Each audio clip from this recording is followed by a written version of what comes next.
Welcome back. Audible Angle. Drinking more Bridge Up brews. Getting excited for the playoffs. Just did a wrap on Week 18. We're going to try to fire through our quick views, first thoughts on all the playoff matchups this weekend. We'll just run down in order. We've been trying to hold our breath on these. Now it's time to dig in. And in the first matchup of the weekend, we get our favorite team, our most deserving team, the Carolina Panthers, hosting the Los Angeles Rams. Currently, Rams -10, anywhere between 10 and 10.5. Panthers at home getting 10 points.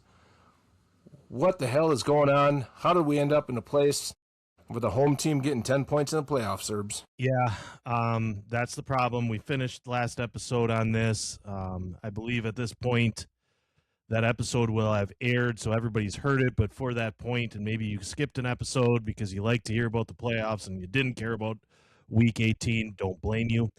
We're contractually obligated to talk about everything NFL. Otherwise, Paul Tagliabue gets mad at us, calls us. I'll tell you what. The Panthers shouldn't have a home game. We're going to see that the Panthers shouldn't have had a home game at the end of this. The only question mark I have in this one, Dilly, for you, and I want to hear your take, there's probably going to be elements in Carolina. There's probably going to be elements. We've seen it before there where it's a deluge. Can the Rams and how that team is built? Now, that Rams team has a very good rush offense. They have a very good offensive line. They have an older quarterback.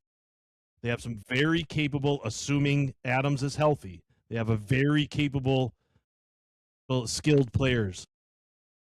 Are they capable of winning on the road outside? In this matchup, absolutely. They are absolutely capable. The one area where the Rams would potentially face trouble is road, outside, and cold. I don't think rain really makes that much of a difference. I don't think we're going to get a wintry mix in Carolina.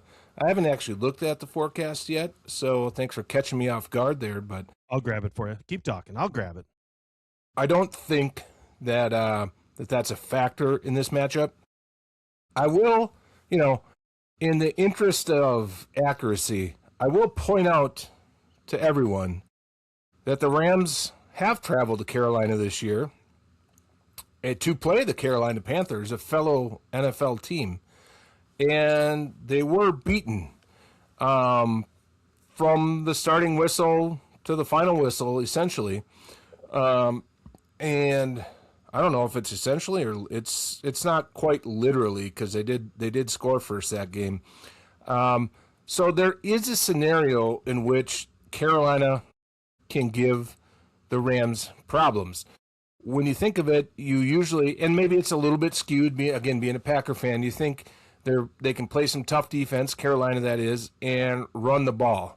In the game against the Rams, I think it was a little bit less about the running game, although they were successful. That was actually a Chuba game, more so than Rico.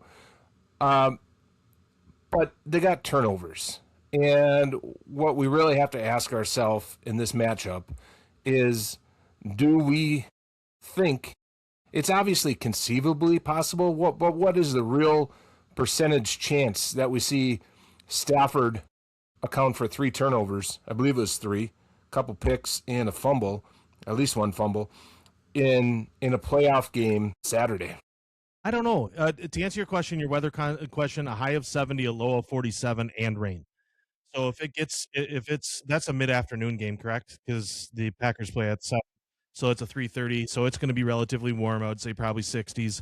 So weather probably doesn't factor into it. I think what we need to look in this game, Dilly, more so was how the Panthers beat the Packers, and I think that's a recipe for success against the Rams as well. Is shorten the game, run the ball, a lot of Rico, a little smattering of my friend Chubba Hubbard, just and find a way to grind out an ugly win. And that's exactly what they did. Grab a weird turnover or 2 possible, and that's a recipe for winning. Now, The Rams are going to go on the opposite side. Reminds me of that Division III championship game where the River Falls just wanted the ball and they'll go as fast as they can. We're not taking any time to think. And North Central was like, well, we're going to take our time. We're going to take our time. But you know what? If the Panthers team gets behind in this game, if the Rams start the way they should, it's game over. But the recipe for success for the Panthers is to slow the game down, get first downs, have 14, 15 play drives, but you have to get points. You've got to get a minimum of 3, and a lot of times against the Rams, 3 ain't enough. But you've got to score enough and get just 1 or 2 stops, get the ball back, and grind it out. That's the recipe for success for the Panthers. I don't foresee it happening. Obviously, the betting line doesn't foresee it happening. And I like the Rams here, which then brings out a nice second round matchup with the 1 seed. Yeah, I mean, it's while they would reseed, so it depends on how they do reseed in the second round. So it's not a for sure matchup with the 1 seed, but yeah, I think it's pretty easy analysis to take the Rams on the money line. Not your odds aren't going to be good. Your money isn't going to be making a lot of money. But I don't think there's any real scenario in which you sniff out a Carolina upset here. I think that's wish and luck and playing the lottery a little bit. Now, if you do find, not that we're a gambling-centric show, but it does give a little framework for how to think of the game, I would certainly strongly consider 10.5 points if you find that line out there. Panthers plus 10.5 at home. A little rain, slop it up a little bit. I'm not real concerned either way about that, but that can slop it up. And I agree with you that the Carolina game plan is going to be to slow the game down, try to establish a run. They were pretty balanced in that first game against the Rams. It's hard to look back without a perfect photogenic memory, or a producer guy is not with us today, so he can't just run the highlights from that game. But when you're getting turnovers like that, that is going to affect your offensive numbers when you try to look back 4 or 5 weeks. It's like, well, Bryce Young only had 200 yards passing. Well, they had 2 30-yard touchdown drives too, potentially, depending on where those turnovers were. I think we're in agreement on Rams skating pretty easy. We're going to go right down the line here. That game is on Fox, by the way. Makes a lot of sense. You can pick it up on a digital antenna, all cable providers, YouTube TV, a lot of different ways to watch that game. Saturday night matchup, and we'll give a little premise here. There's a pretty good chance, time pending the rest of the week, we'll dig in and probably dedicate a solid 45 minutes. We're going to the Packers-Bears with our final thoughts and predictions. This is an early look at that game. We mentioned it last episode. Linesmen flip-flopping around a little bit, anywhere between Packers plus 1.5 to Packers minus 1.5. I should have mentioned on the Panthers, the sharp action, allegedly, according to my sources, is on the Panthers with the 10.5. Packers, Bears, line flopping around. It does look like, as of now, it is a little bit of sharp action and a little bit of money bag action on the Packers. That just means that, fewer number of bets, but larger money bets are coming in on the Packers. Hell of a way to kick off the real start of Wildcard weekend with the Packers-Bears on Amazon. If you're not using apps on a smart TV or Roku, or trying to help out your parents or grandparents to watch this stuff, good luck. What do you think, Urbs? What's your first gut reaction? You were calling for the Bears. That's the matchup you wanted. Again, in fairness, Bears fan, cut us a little slack. The other option was the defending champion Philadelphia Eagles, so don't take it too hard that half the podcast was pulling to face the Bears. I just abstained.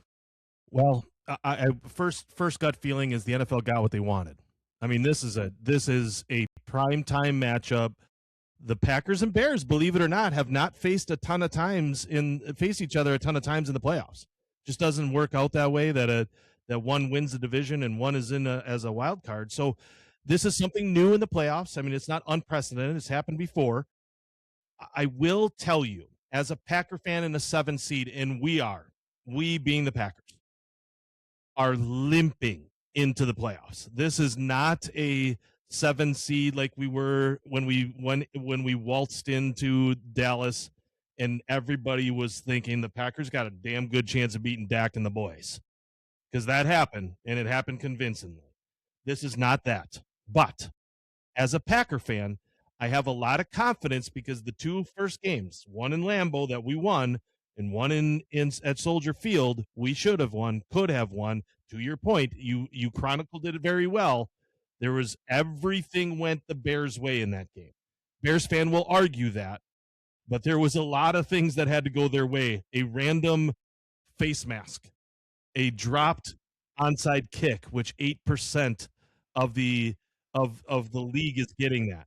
I mean, there's a lot of things that went towards the Bears.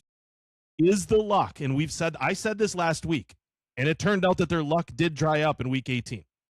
Is their luck dried up? Wouldn't be surprised if it wasn't, but also wouldn't be surprised if the Packers come in here and win by 14. I would say that, you mentioned that it's a matchup that the NFL wants. I probably think both fan bases wanted this matchup. I don't think the Bears really have any reason, Bears fan that is, to be, heading into an existential crisis with the thought of facing the Packers. Again, you mentioned it. As a Packer fan, really being in control for extremely large portions of both the matchups this year in Soldier Field and in Lambeau, that gives you a lot of hope. As a Bears fan, you like the luck, you take the turnovers, and you get to say we're hosting at night in Soldier Field in January, and man, we got a coach.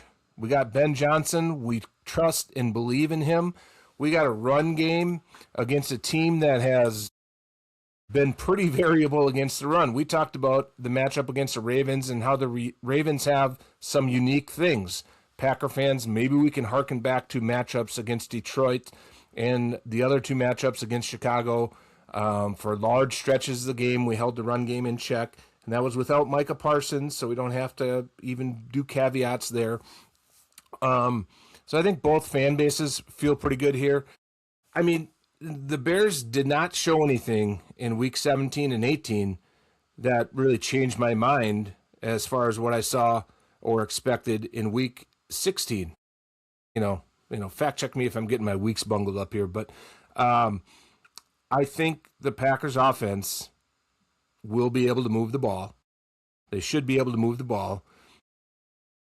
Will be healthier on the offensive line, which is, I do think that makes a difference. Bears maybe getting Rome Odunze back, I think that makes a difference, but not as much, because at this point, with the way Luther Burden has played, I kind of think anything that goes to Rome is almost going away from Luther Burden.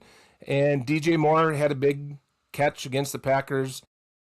He's pretty variable, but he is who he is. I don't think Rome affects him as much coming back from injury as he does Luther Burden. So, and Loveland, I think the Bears have some good weapons on offense. So adding a weapon like Rome Odunze just kind of spreads it out a little bit. And he's not above disappearing from time to time.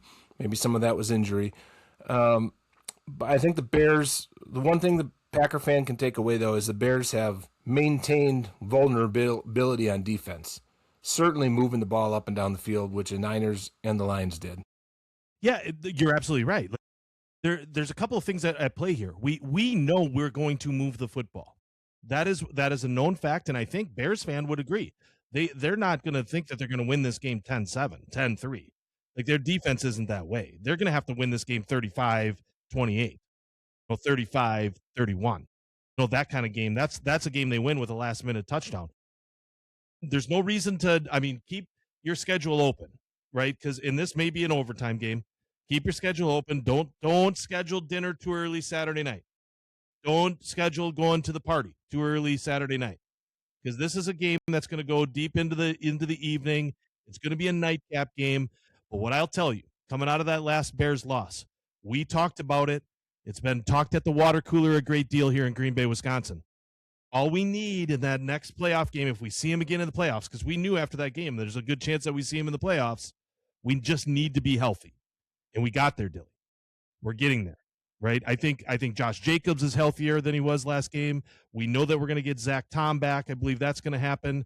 We're going to have two. I think we're going to have two tight ends to throw to, a full complement of wide receivers.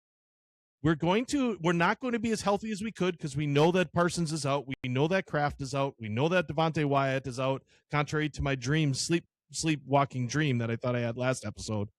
He is out for the season. He's on IR. He's not coming back. But what I guess to be honest, Dilly, any team that wins this, and I'm going to go on record, make it a short. Any team that wins this isn't winning their next game. That's the reality of this. I don't care if the Bears win. I don't care if the Packers win. Packers are maybe more of a wild card because they're more consistent, and we have to assume they stay healthy. But if the Packers get one key injury, I mean, they're one more injury away from not having a chance. There's a chance here. We've got a real good chance to win this football game in a familiar place. It's not a fun place to play, but it's familiar. Well, I think the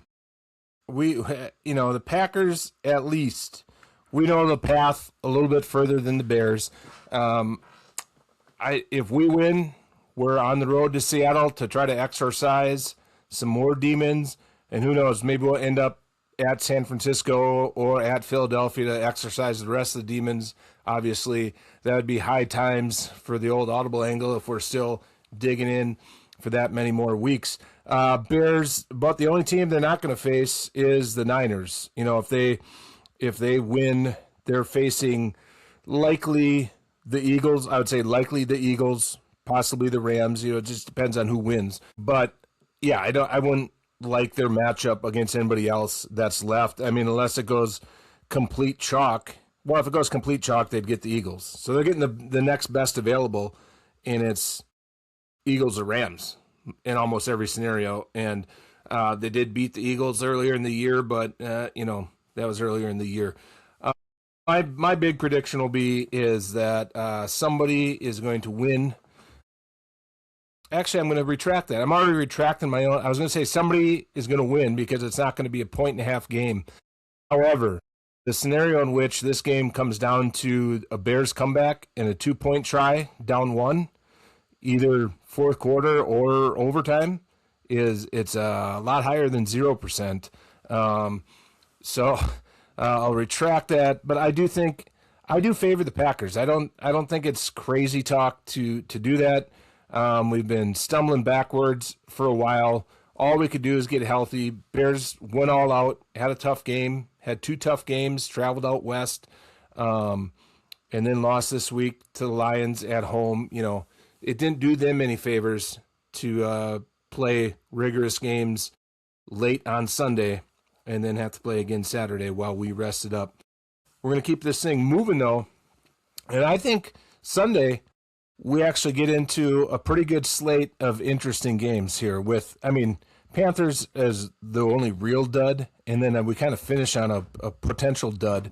The next matchup is Bills and Jaguars, with the Bills traveling to Jacksonville on Sunday at noon.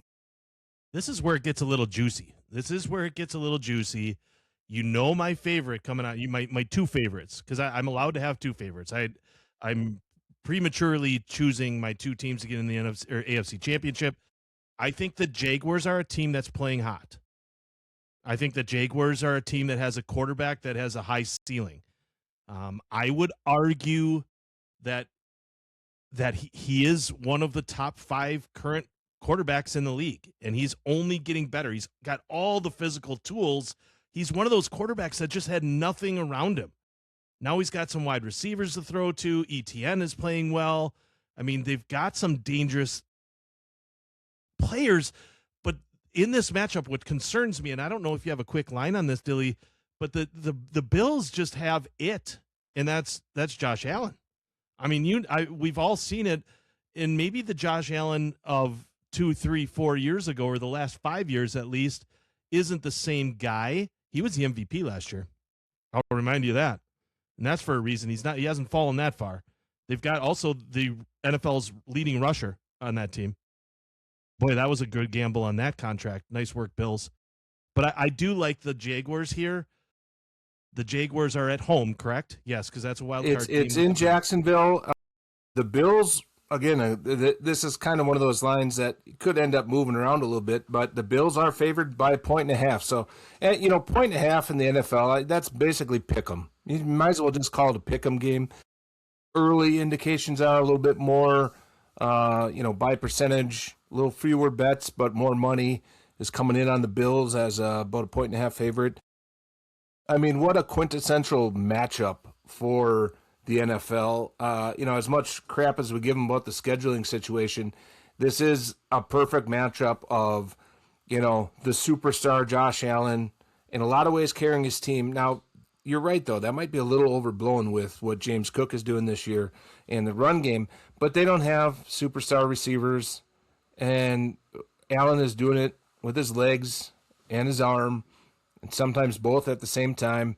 And it's going to be a real indication of where the Bills are, I think, as a franchise. Because if they go one and done here and lose to Jacksonville, which you're predicting, it kind of blows up the scenario in which they've been operating for several years now, is Josh Allen is enough. And this formula is going to get over the hump. This is kind of their last hurrah of getting over the hump. Now, I don't think it's coaching changes, at the top or anything too dramatic, but they're going to have to do something different. They had it for a while with Diggs. They did have a number one receiver, and frankly, Diggs, having a receiver like Diggs helped Josh Allen progress. And then they kind of abandoned that. I don't think they've tried some things. They spent an early draft pick on Keon Coleman. They've had some things that didn't work out. But the formula of Josh Allen can carry us to the playoffs, that's going to be put to the test this year. They're not the one seed. I'm sure they'd love to be the one seed. I suppose most teams would. But, if they win, they're most likely going on the road to Denver, which frankly is probably less frightening than the Jaguars at this point, the way the Jaguars are playing.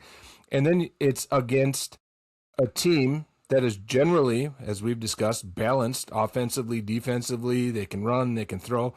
And against Lawrence, who was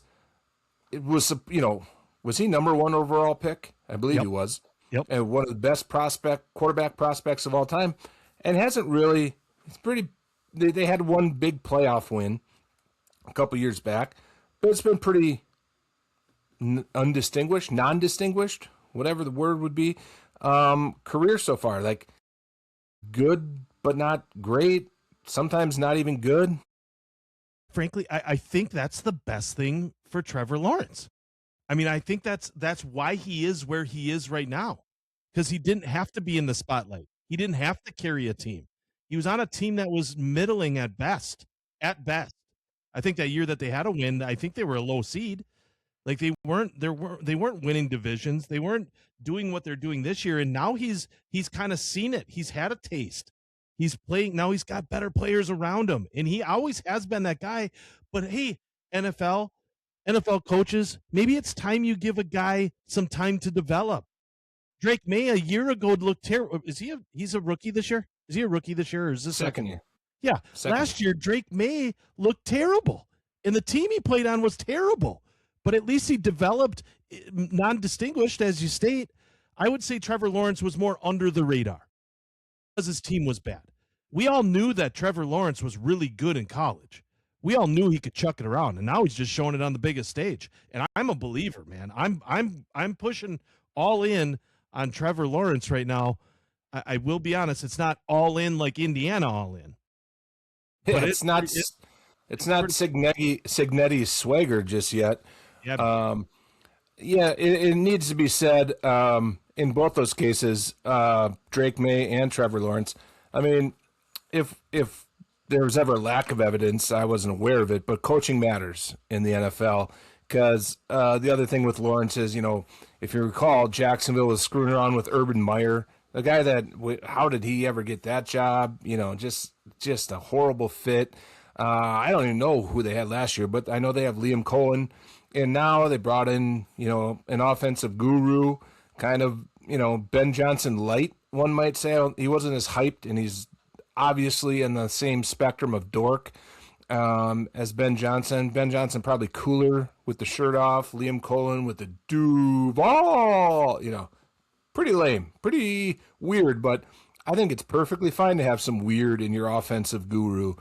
I think that, boy, this is a tough one. I'll take the Jags at home, but if I'm realistically putting my big dollars on it, I don't think you need to wager on this game. I think you just sit back and enjoy it.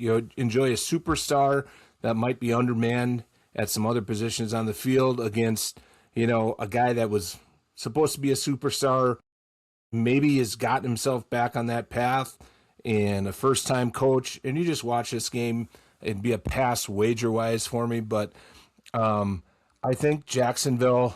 And I tell you what, other than the Packers and our friend Rodgers, and our friend Rodgers is probably pretty close to tied with the Bills. Like I'm all for the Bills getting one done if that's what it comes down to. Get them across the finish line, but this could be a little bit of a day of reckoning for them because I'm sure Bills fan, boy, it's going to be emotional for them as opposed to the Packers fan and even Bears fans. Bears fans, if they admit it or not, they've enjoyed the ride. They're on the up. Bills fan is looking at this thinking, Jags? We're going toe-to-toe with the Chiefs every year and Patrick Mahomes and 37-38 in overtime, this kind of stuff. They changed the overtime rules because of our playoff game. We're playing the Jags? Automatic win. Right. They already jumped through the tables. I'll tell you what, Dilly, I kind of want to see it because just like seeing the Eagles in the playoffs, I'm kind of tired of the Bills too, right? And I think maybe the whole country is tired of the Bills. It's easy to like Josh Allen and the Bills, but it's kind of a worn out. It reminds me of the late 80s, 90s run with the Bills when Norwood was missing all those field goals and the boys just couldn't get a win, like 6 straight Super Bowls or some more shit. Well, 4. Same amazing, remarkable, 4 in a row. Bruce Smith, 1 billion sacks, 0 rings with the Bills. It feels like these Bills have been good for so long, but not good enough. And I think this is the end of the road against a team that has been middling, but they're better. Sorry. I mean, it's hard. The reason we're having a question, the reason why you don't want to put your own money on this is because of what you just said. It's the Jags. Yeah. They're not supposed to be good, but they are. It's hard to put my hard-earned money on the line here. I don't trust the Jags. I trust the Bills because you know what I remember? I remember last year's Bills and the year before and the year before. A quick note on gambling. If you remember our gambling takes from the college football playoffs, my take was take out an irresponsibly sized loan and bet it on the Miami Hurricanes with the points. Urb's take was empty out your 401k and put it on the Hoosiers. There's a lot of wealthy people now, isn't there? Disrespected only a touchdown favorite on Bama. So a lot of our fans are wealthy right now, so we will tinge this with gambling advice. Bills, Jags, pass. Niners, Eagles. Officially, I'm probably a pass or just one regular unit on the Niners. They're plus 4.5 on the road Sunday at 3:30. Kind of another traditional playoff team. You're sick of the Eagles. I'm sick of the Niners and Shanahan shenanigans. But it's going to be a very watchable game. Again, I don't think we learned a lot from the Niners in Week 18. They were playing, but 50-50 injury guys were not playing. Sharp money is allegedly in on the Eagles, but it's a pretty narrow margin. There's definitely more bets and more money on the Niners, but it just this source identifies as sharp bettors are allegedly on the Eagles. We talked about the Eagles a little bit. Did this bumbling, stumbling crew that never really seemed in sync, did they get it in sync enough? I mean, it felt like their defense was getting back to normal. They're getting Lane Johnson back, offensive line. They might come back out. We don't know what we're going to get with Philly. They might say Saquon, 26 touches, and it's like, oh, how do you stop these guys? And A.J. Brown and Devontae Smith, they're asking them if they're, are you going to get dressed next game? Are you guys quitting on the team? Or it could be totally inexplicable. Saquon gets 6 touches, and they're in the fourth quarter. And you're like, well, what the hell happened to Saquon? It could be anything from these Eagles. Yeah, I think this is a fun game. This is actually a fun game, and I would suggest not to put money on this game so that you can enjoy it. Because Probably a pass. Yeah. So, but I you look at this and you say the running backs. You got CMC and you got Saquon, 2 of the best running backs in the league. Bottom line, don't care what you say. They're 2 of the best running backs, and one team utilizes their best running back well. That's the Niners, and the other team for this year, for whatever reason, a year removed from an almost what should have been a 2,000-yard rushing season from Saquon, they're not utilizing him. So they're misutilizing on the running back side. Check. About a scratch there. Quarterback play, you got Brock Purdy and Jalen Hurts, 2 guys that couldn't be any different coming out of the draft. Jalen Hurts was Jalen Hurts was questioned coming in out of the draft, and he kind of proved himself, but came from a very touted program. Brock Purdy, who cares where he played in college? He was the last man picked. So that doesn't matter. What I look at in this game, I would say Brock Purdy probably makes less mistakes than Hurts. But it's only because Hurts throws the ball long down the field more often. He takes more chances. Wide receiving core, Juwan Jennings, Ricky Pearsall, some of these guys on the 49ers are decent. You talked about the 2 wide receivers that the Eagles have, their primary wide receivers. I think advantage wide receivers are the Eagles. The one thing that you can't change, and I won't talk about the offensive line. I think the Eagles have a better offensive line than the 49ers. I think they got a little bit banged up, their offensive line, the Niners did here as the season wore on. I don't know if Trent Williams is going to be healthy. I thought he left the game in week 17, I believe. I don't know if he's back. Maybe you've got an update on that. I think he's going to be back. I think he's another guy that didn't play week 18, but they kind of alluded to the fact that he maybe could have. Okay, but I think what this game is going to come down to, Dilly, is what team has won a bigger game most recently, and that's got to be the Eagles. That's a team. That's a program in disarray right now. I don't think they know who they are. Certainly, the guys on Audible Angle don't know who they are. The 49ers are kind of a Jekyll and Hyde. They were injured a lot of the season. I was high on the Niners for most of the season. I just wanted them to get healthy. Some of their key guys are not going to play, very similar to the Packers. They're missing 2 linebackers that are game wreckers there for the 49ers. But I think the Niners overall are better. I worry about their defense that I saw when they played the Bears in that Sunday night game. That stuck with me. So in this game, assume that the Eagles get it together. I don't know why they shouldn't be. I don't know why they shouldn't have all season. But my smart pick'em game here essentially is what it is. I take the Eagles. Yeah, I'm glad you said that. And this is a little podcasting trick, a little behind the curtain thing. You got to listen to the whole episode, because if you listen to my 1-unit bet on the Niners and made that and just went to watch a better show, a top, out of the bottom 5 type of program, you wouldn't get this very insightful thought. As we give it more thought, as we broke down the lineups, I'm taking Eagles all day. Take the unit that you bet on the Niners in the first part of the breakdown and just consider that a loss. Put a couple units on the Eagles, total flipperoo, and it's because of that poor defensive performance. And I just think the Eagles are probably better. The receivers are better. The running backs are similar. McCaffrey's had a better year, more utilized. But I'm going to have to trust the Eagles defense to figure out, if you shut down McCaffrey, which teams have done a little bit more down the stretch, then you have a real chance of making it a real hard day on the Niners offense. So I'm flipping, scratch it, record scratch, insert, producer, burp, burp, put in a sound effect.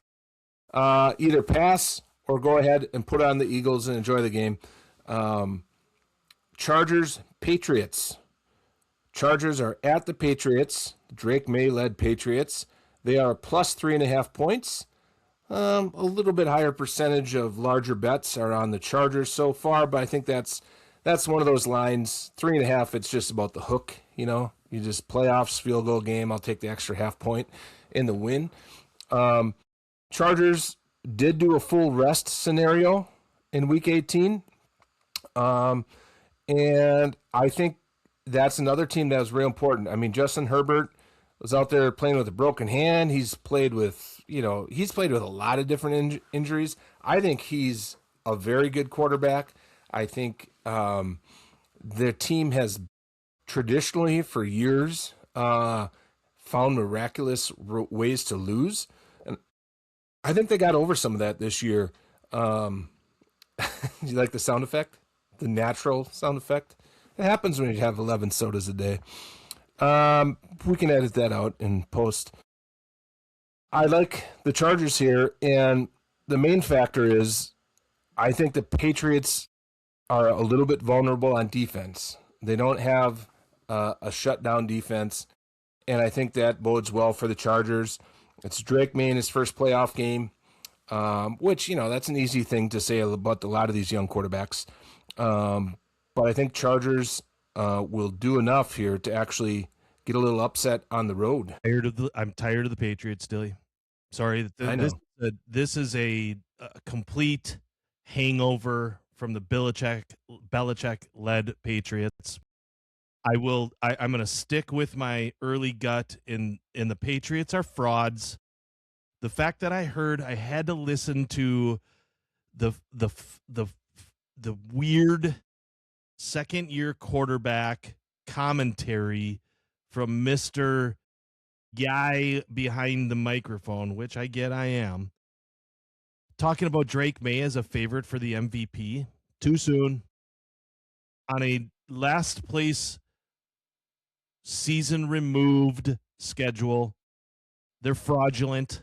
It's not going to get it done, and I will come back on next week, and I will eat crow if they do anything but lay an egg against the Chargers, and here's why.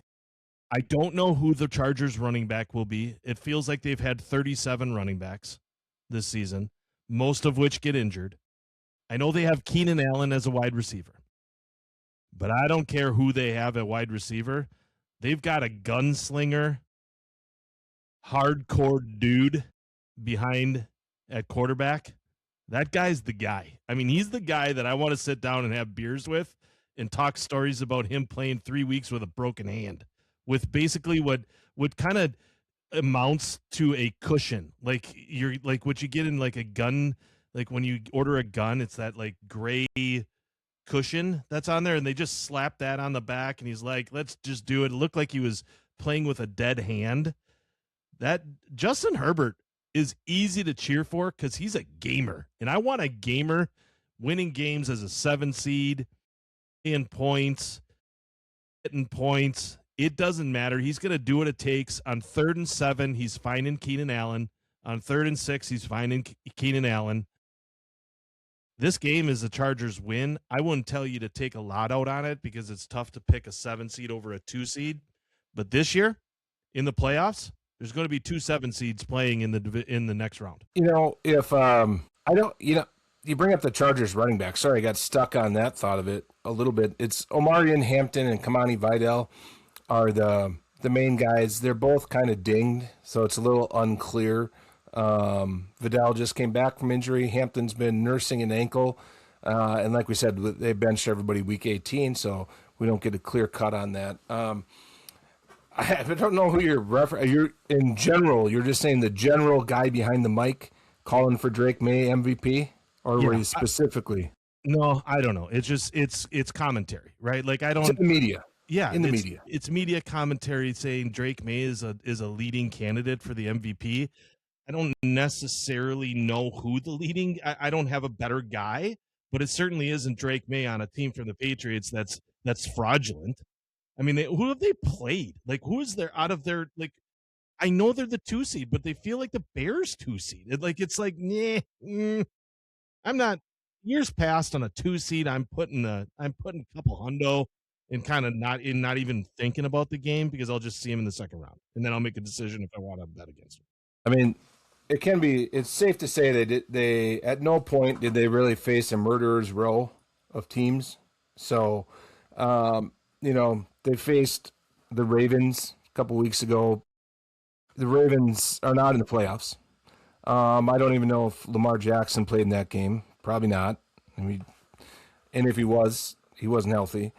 So yeah, they haven't faced much. I think you've been pretty strongly on record. I mean, the biggest problem we're going to have on the audible angle is if we get to the AFC Championship game and it's the Broncos and the Patriots, because we've alternated who we think are bigger frauds. I mean, I say the Broncos, you say the Patriots, and they end up in the 1 and 2 seeds, both in easy schedules. I don't know if they're fourth place schedules or not, but the Broncos, that is, but it was not a murderer's row of wins, and a lot of the wins were miraculous, of the miraculous variety. So we're going Chargers there in upset. Takes us to the final game Monday night. See it live on wherever the hell that game is on. Do we know where that game is on? That is on ABC. All the Sunday stuff is on regular TV. So just Saturday night, the highlighted game is the only one on Amazon. The prime time matchup as far as having a good time watching the game. I know Sunday night and Monday night, if you don't have to work, stay up late. Watch the game. You don't have kids to take to school in the morning? Stay up late. Watch the game. We got Texans -3.5 traveling to Pittsburgh as a 3.5 point favorite. A little less drastic than the Panthers' home dog status. Sharps and bigger money's kind of split on this one. Again, at that 3.5 mark. From a wagering perspective, that's the hook playing a big factor there. Just you get the extra half point in a game that you think might be close. Talking about teams we haven't figured out this year. I don't know if the Steelers are good. I don't think they're very good. Yeah, I mean, Go ahead. Yeah, I mean, we like our friend Aaron Rodgers. I like Mike Tomlin. I like the grittiness. I like their experience. But I just don't. Rodgers tore up, looked flashes of old Rodgers against one of the worst pass defending teams in the NFL in Week 18. Houston ain't that, and I don't know if Pittsburgh does anything well enough to really get after the Houston Texans defense. I just don't see it. Yeah, I think we're right. I think he hit it right on the head there, Dilly. The Steelers are not a good football team. They find themselves in the playoffs. They find themselves as a 4 seed, which is a farce. We talked about that last episode. It's a joke. They're not a 4 seed. They should be the 7 seed because the Chargers are better than the Steelers. But the Steelers are there because they won the division in a weak division. Same way the Panthers got in. It's a weak division. And here's the deal. The Texans, arguably running through Week 16, were the hottest team in football. I think this team, did they lose 3 in a row to start the season? Were they 0-3? I believe they were 0-3. Texans. They just 0-3. 0-3. And then since Week 10 through Week 18, all wins. Yeah. It's a pretty long stretch. Arguably one of the hottest teams in there, and they're doing it on the backs of their defense, which is number 1 in the league. They're a great defense, and they get after the quarterback. Aaron Rodgers is an old quarterback, and he's going to find himself looking up at the sky at old, I'm going to call it Heinz Field because I don't know the new name. I believe that changed names this year, but it's Heinz Field. He's going to be looking up at the dark sky on that Monday night game. It's not going to be a pretty sight for the Steelers. Tomlin, there will be questions about Tomlin after this game. I mean, if he's smart, he signs that 19-year contract that I talked about last episode. He signs it for league minimum because then he has somewhere to go. Unless he decides he doesn't want to coach anymore, which is fair enough. He may decide that. He's been coaching for the Steelers for 39 years now, and he's 52 years old. So, I mean, he could walk away if he wanted. But I like the Texans here. I like the Texans and the Jags. You're right. We're going to get a ton of shit out of all of our viewers if the Texans, if the Broncos and the Patriots run chalk into the AFC Championship. But well, yeah, and if the Texans and Jags are knocked out early, like this week, I will say, just a slight detraction on our Houston Texans love, because we try to be fair and balanced. They have, the Colts game, it's hard to grade that. That was a bit of a stinker considering who the Colts are playing. It wasn't even spunky Phil Rivers. It was Riley Leonard. Maybe he ends up being something, but that wasn't a highly motivated Colts team, although they played hard. But the Texans didn't have much to play for when they saw the Jags score, allegedly, which we know they did.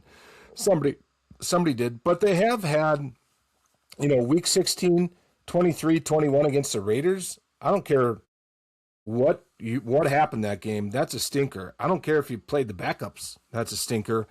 Played a close game with the Chargers. So the Texans aren't necessarily above playing a closer game than they should. 16-13 against the Titans.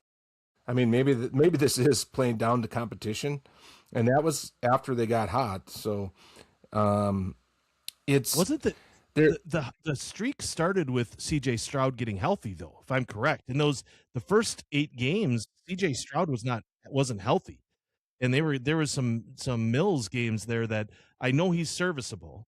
He's not a Willis serviceable. He's not that level, but I think C.J. Stroud was injured. Well, actually, I think at one point Davis Mills had like a 3-game winning streak. Let me see here, because I can find that, because it was almost, I don't think anybody was realistically talking about it, because they had started to win already before Stroud went down. They won a couple games. Let's see here. I'll find the exact game. That's right. As you look, CJ Stroud, I think he was out with concussion, though. That wasn't a soft tissue or something. I think that was concussion. And I am not a hater of Davis Mills. I think that guy is pretty good, and he's got a long time in the season, or in his career in this league, and has had a long time in the league. So he's a good backup, but he's not a CJ Stroud, and CJ Stroud brings different things to that. Did you find what you're looking for, Dilly? Yeah, they started their win streak with Davis Mills. Jaguars, Titans, and Bills were all Mills victories, and then Stroud was back. So hat tip to him, and a Malik Willis-esque performance from last year, getting just a couple of wins that they need. But they kind of knew that. And Davis Mills was a potential before they got Stroud. He was given a chance to be the guy and wasn't horrible. So yeah, they did face some adversity. That 16-13 game I referenced, that was Mills. So okay, cut that one from the tape. But the Raiders stinker was definitely that was with Stroud, with Nico. We'll see. I just don't think we've seen the Steelers so variable with having also not a good defense at times. The second half against the Packers, no defense. Couple other games, teams ran right through them, and then they'll have a defense's back game. I don't think it's all health either. Well, I do think a game changer for them. Speaking about health, is that big tight end, that 300-pound tight end? Is it Robinson? Washington? I want to say, yeah, Washington. And he broke his arm. He's out. He's not playing. That changes their offense and the way they play. They like to stack the line and run heavy. I do like Gainwell. I like some of the players that they have on the Steelers. I just don't think they're good. They're just not a good enough team. I think we talked about this in week 10 or 11. It's just not a good, maybe after the Packers played them, they're just not good. The Steelers. The Steelers just aren't good. it's going to have to be some more holy water in the end zone, some real Rodgers magic. I mean, there's some ways, and the Texans, I believe they're a year removed. Now, this is where, what the producer would help us when we had the historical, because I don't think they made the playoffs last year, did they? Houston Texans? I know they had a run and they had a win, but, Pittsburgh has been there, done that. They've been underdogs. They've been 7 seeds. So Pittsburgh is a live veteran dog with some wily tricks. I'd say more so than the Panthers. Panthers have the advantage of being not that good and not experienced. Pittsburgh is not that good with a lot of playoff experience. The Texans, Dilly, did play in the 2024 NFL playoffs. They lost in the first round. They won this. Nope, they won the South, advanced to the division round, and lost to the Chiefs. So this is a year removed from. So that was last year. Yep. Did they win 23-20? Can you check that? Just want to see if I'm. That'll take a little bit of time. They Speaking beat the Chargers in the wild card. Yeah. And the season ended division round with the loss of the top seed. That was when the Chiefs were number 1. So D'Amico Ryans was there as well. So he's been leading the squad for a while. Little tidbit just for people get a state of mind sometimes that I'm at, because I got friends that remember every game and score every year, fantasy football, who won each year, every year lined up. Here's how I operate, and this is a record for me because I haven't lost a year before. I was somewhere during these vacation days over the new year. In my mind, I was like so bound and determined this is going to be the year that I get it right and change over. January 1, change into the new year. And I'm bumping, of course, like a normal person, bumping some Monday, Tuesday meetings to Wednesday, Thursday. Got to get the numbers in, and the year numbers. We can have these meetings, bumping them. And I'm looking at the calendar thinking, how is Outlook screwing up the date? And I went so far as opening up the meeting, bumping it to Thursday, all the way into 2027. Because in my mind, it was 2027. And I was literally thinking, well, how did Outlook screw it up? Because I was very convinced in my mind, and this is probably for a couple days now, that it was 2027 now. And I saved it. And I looked at my phone to confirm. I had to look.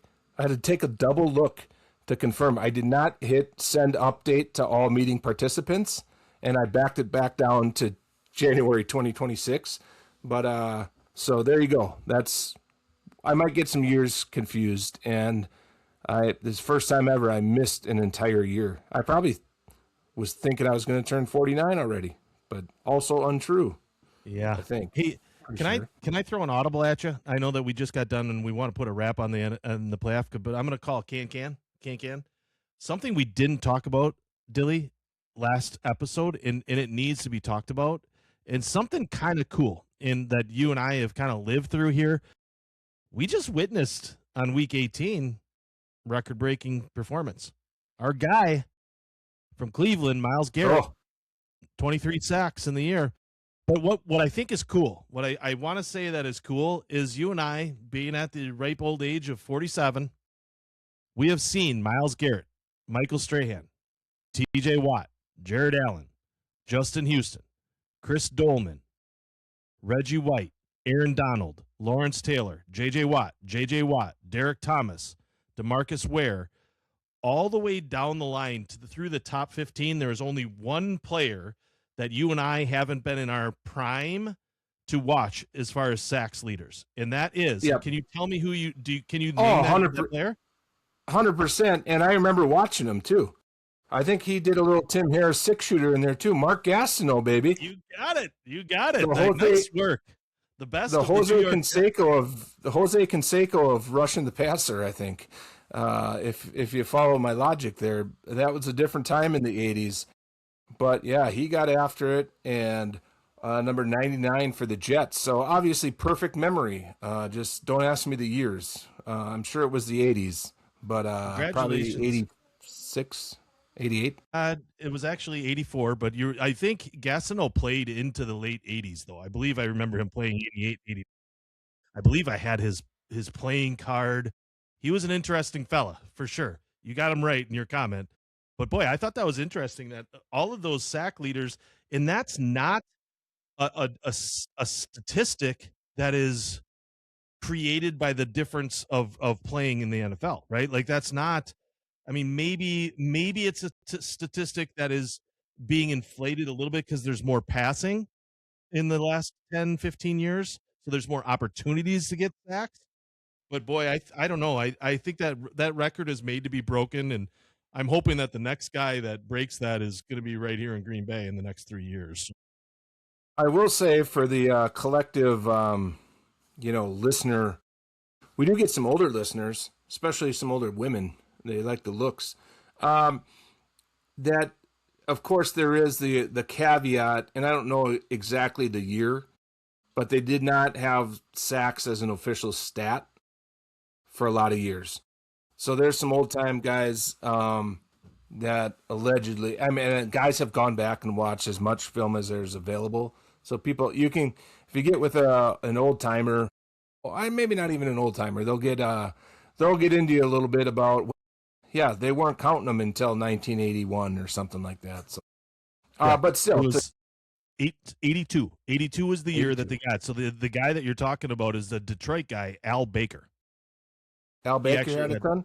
Yeah, he had 23 sacks, just like Miles did. So he would have been watching old film unofficial. Correct. Yeah. 1978 was when he set that. So that was 4 years before it became an official stat.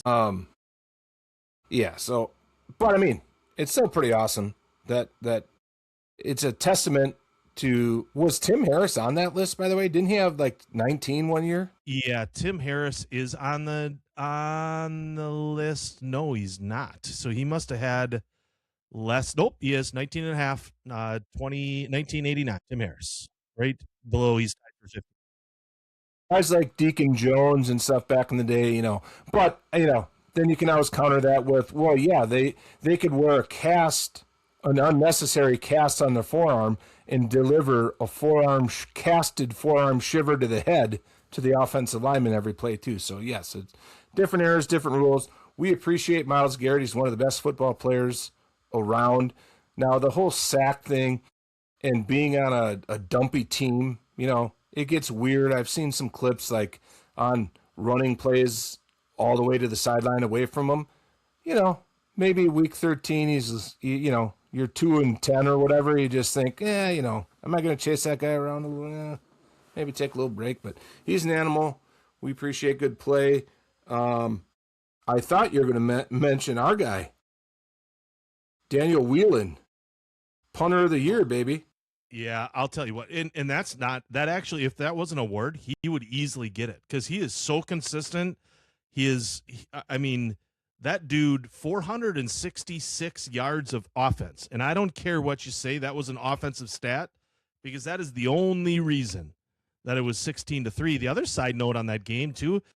Did you know, and you probably, I don't even know if you watched the end of the game, but that was kind of an interesting stat that came in with our guys' last kick that got us 3 points. There's never been a shutout. The Packers have never been shut out under Matt LaFleur. Really?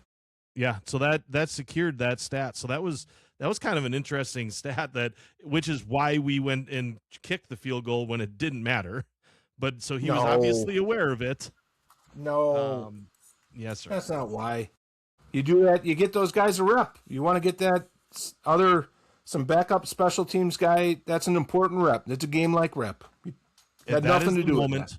That was the moment that solidified, and it took the last play in Week 18 to solidify to me that Matt LaFleur does listen to the audible angle, and he knows his job is on the line. Let's kick that field goal. We'll put down the haters. We scored. I have scored in every game I've coached in all the years. That's what he's going to say when he gets into that office. And they're going to say, you know what, Mr. LaFleur? Okay, we'll extend you for another 3 years. All right, Herbs, let's wrap it up. We'll be back with college football breakdown yet this week, and just got to get scheduled. Got to get Griff back from Ohio to go over the River Falls Falcons, and if we can't get Griff live and in person, I'll try to get a statement from him. A little teaser. He said that the bars in Ohio were not prepared for the onslaught post-game on a Sunday night. Unprepared for the Wisconsin River Falls crew rolling through. Come on, that's a Midwest team. That's a Midwest state, Midwest city that's got to know what River Falls is coming with, man. I mean, they have a quarterback and a wide receiver that's called the Tarnation Tandem because they met in a bar. And the only reason that wide receiver is playing football and not basketball is because he met the quarterback, which, by the way, stealing our own thunder, that dude, that quarterback was a stud. He is a stud. He said, Joe Burrow, I'll take your record. Yeah, my record now. Yeah. E3. Camp body, get him to a tryout. Hey, and he's a big dude, and he can chuck it. He can chuck it. That Top Gun offense is the real deal, man. I was fun to watch. We'll talk more about it. I can't wait to dig in with Griff and he was at the game. Fun stuff. Yeah. Yeah, if we weren't clear on that, Griff and an entourage were live and in person, so we're going to get some live and in person. I got a couple texts during the game. Things were kind of unraveling early. You know, they had to do a little comeback, get some turnovers and stuff, so it wasn't just all peaches and cream the whole game. I don't even know if peaches and cream is good, but Jack Olsen, MVP of that defense by far. That dude turned it around. Also, did you notice number 77? And I know we're going over time here because we like to stick to about an hour and 10 minutes. But did you notice that there's that number 77 on the offensive line? He was always there to celebrate the touchdowns. That dude looked like he was 100 feet tall. He's 6'9", he's 6'9", 330 offensive lineman and D3. This guy, he's a Wisconsin kid. How old is he? He's a junior. He's coming back. He's coming back for his 4th year. I called him. I got his number from his mom, and she's like, yeah, give him a call. And I called him on the bus ride home. He's all jacked up. He's like, I'm coming back, Herbs. Tell everybody, coming back. 6'9", 330. Woo. How's the mom? 6'7", 290? 6'7". Oh God. End the podcast. See you later. Later.